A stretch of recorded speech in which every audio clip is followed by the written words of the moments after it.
नमस्कार, AKM electrical HVAC में आपका स्वागत है। फ्रेंड्स, आज के टॉपिक पर हम लोग पैकेज एसी का वायरिंग हम लोग जानेंगे। तो ये जो आप देख रहे हैं ये पैकेज एसी का वायरिंग डायग्राम है। अब पैकेज एसी का वायरिंग डायग्राम जैसा आप बोर्ड पर देख रहे हैं सेम टू सेम ऐसा ही आपको मिलता है, ठीक है ना। तो ये सिर्फ पावर वायरिंग है, ठीक है ना। पावर वायरिंग अलग रहता है और कंट्रोल का वायरिंग अलग रहता है। ये ध्यान में रखना है कि पावर वायरिंग दूसरे सिस्टम से होता है और कंट्रोल का वायरिंग दूसरे सिस्टम से होता है। तो ये जो है हमारा दूसरा वीडियो है, पैकेज एसी का दूसरा वीडियो है, ठीक है। तो दूसरा वीडियो में हम पैकेज एसी का वायरिंग जानेंगे, जिसमें क्या क्या है। जैसे इसमें जो है आप देख रहे हैं इवेपोरेटर फैन मोटर, इसको बोलते हैं EFM, इसको इवेपोरेटर फैन मोटर, ठीक है ना। ध्यान रखना है, शॉर्ट फॉर्म से फुल फॉर्म भी आपको इंटरव्यू में पूछा जाएगा, ठीक है। इसके बाद से कंप्रेसर 1, यहाँ पर देख रहे हैं ये CPR1, ध्यान में देखिएगा बढ़िया से, ठीक है ना। कंप्रेसर 1, यहाँ पर कंप्रेसर 2, यानी कि 2 कंप्रेसर का ये पैकेज है, ठीक है ना, 2 कंप्रेसर का, ठीक है। यहाँ पर कंडेंसर फैन मोटर CFM, ठीक है ना। इसको आउटडोर फैन मोटर भी बोला जाता है, इसको CFM को आउटडोर फैन मोटर, ठीक है ना। और यहाँ पर जो है आप यहाँ पर जो है देखिए CFM, ठीक है ना, यानी कि आउटडोर फैन मोटर। और यहाँ पर EFM, ध्यान रखिएगा, इसको ब्लोअर मोटर भी बोलते हैं, ठीक है ना। EFM यानी कि इवेपोरेटर फैन मोटर, ठीक है, जिसको ब्लोअर मोटर बोला जाता है, ठीक है ना। यहाँ पर condenser fan motor CFM, condenser fan motor, ठीक है ना। तो दोनों का जो है जो भी शॉर्ट फॉर्म से फुल फॉर्म जो रहता है, ठीक है, तो ये 100% आपको याद होना चाहिए। इंटरव्यू में आप जाइएगा तो आपसे जरूर क्वेश्चन किया जाएगा, ठीक है। अब आगे देखिए, आगे यहाँ पर सबसे पहले यहाँ पर 380 to 440, 380 to 440 यानी कि ये वोल्टेज है यहाँ पर, ठीक है ना। लेकिन ज्यादातर आपको 380 से 440 वोल्ट की जगह आपको 415 वोल्ट अगर मेजर कीजिएगा मल्टीमीटर से तो आपको बताएगा, ठीक है। तो ये 415 वोल्ट का सप्लाई जो है, यानी कि देखिए लैंग्वेज में लिखने और पढ़ने का जो है इलेक्ट्रिकल में लैंग्वेज कुछ अलग होता है।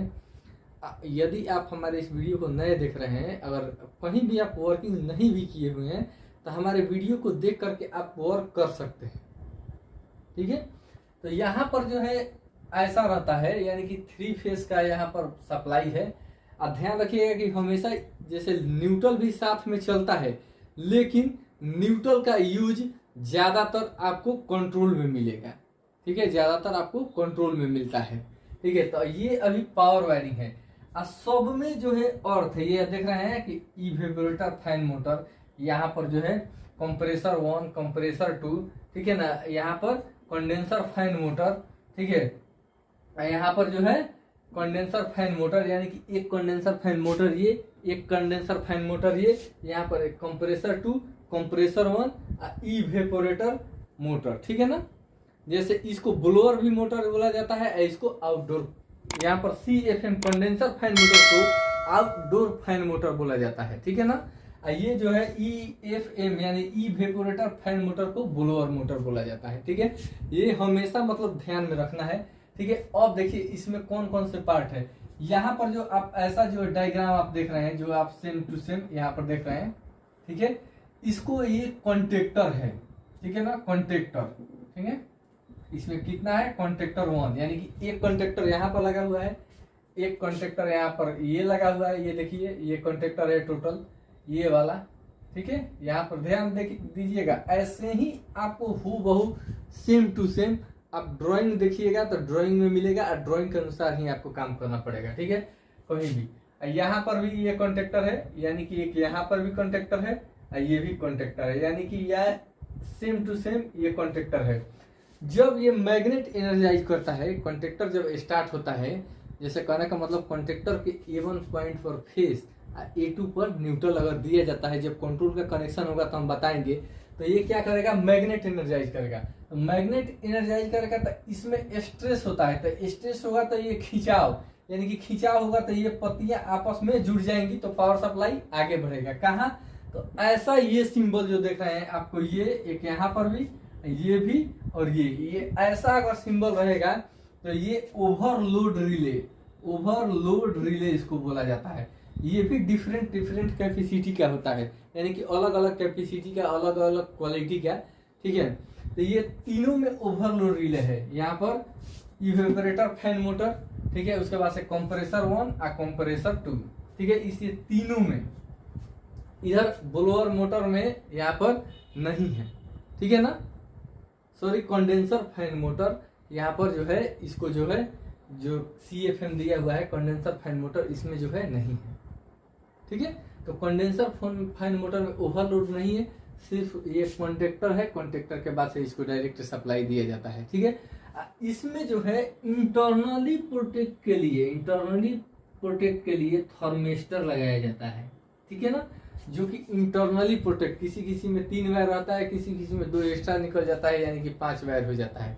तो उसको इंटरनली प्रोटेक्ट करता है, उसको थर्मिस्टर बोलते हैं, जो कि कंडेंसर फैन मोटर के लिए यहाँ पर दिया जाता है, ठीक है।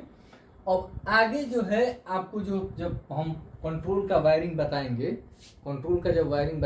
कंट्रोल का वायरिंग कैसे होता है, किस प्रकार होता है, एक पूरे डिटेल में बताएंगे, क्योंकि यहाँ तक पूरा फेस चल रहा है, 3 फेस ओवरलोड रिले।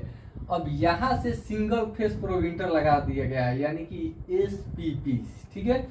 तो कंट्रोलिंग का काम जब चलेगा तो सिंगल फेस प्रोविंटर से होके आगे बढ़ेगा, यानी कि सिंगल फेस प्रोविंटर से आगे बढ़ेगा। सिंगल फेस प्रोविंटर क्या करता है, जैसे फेस सीक्वेंस देखता है, ठीक है, फेस फेलियर देखता है, ओवरलोड ज्यादा हो जाता है, अगर ओवर होता है वोल्टेज को ओवर, अगर डाउन, अगर वोल्टेज को हाई रहता है तो भी, और डाउन रहता है तो भी, यानी कि मैक्सिमम और मिनिमम को भी ये देखता है, यानी कि सिंगल फेस प्रोविंटर। तो सिंगल फेस प्रोविंटर से आगे हम लोग पावर सप्लाई अगले वीडियो में करेंगे, ठीक है। जो भी फ्रेंड्स हमारे इस चैनल को नए देख रहे हैं तो हमारे वीडियो को लाइक करें और चैनल को जरूर सब्सक्राइब करें। Thank you for watching my video.